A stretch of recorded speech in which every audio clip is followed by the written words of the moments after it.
Glad you made it back, everybody. Joe Biden has ordered a missile strike in Syria. It reportedly killed one person. It's said to be retaliation for a series of deadly attacks on one of our bases in Iraq.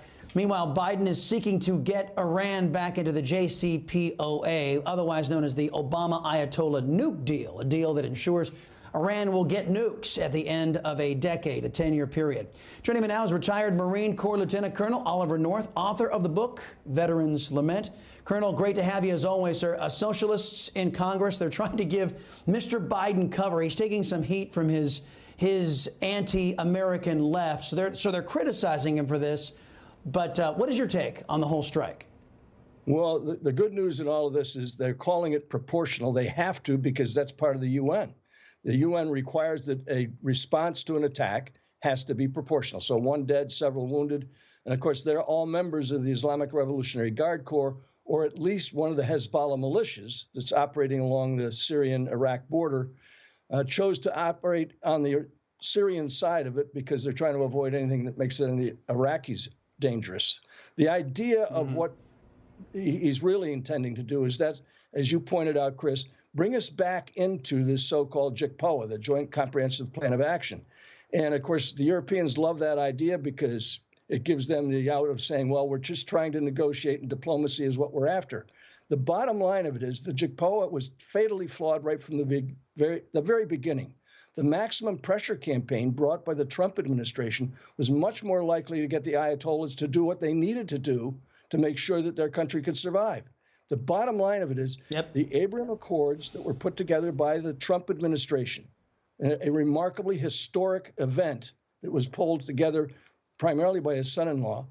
And that plan was based on the fact that the number one adversary for them in that part of the world is Iran.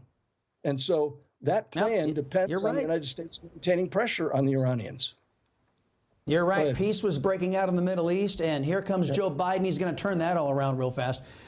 While this little distraction is going on, who's minding the store on China's dangerous military expansion?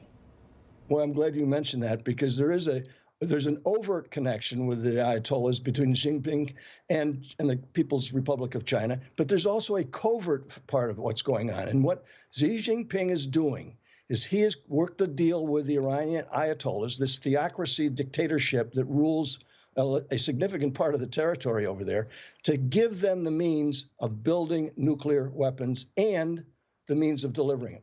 Now, the JCPOA expires essentially in 2025. And so you've got essentially a little bit of time in which you might be able to negotiate a better deal. Why would they want to in Tehran?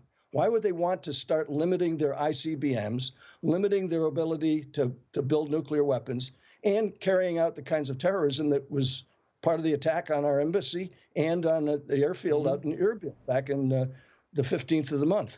The ideas of the Iranians and the PRC regime is to give America something else to worry about in the long run. Bottom line of it is, JCPOA was a bad deal then, it'll be a bad deal tomorrow.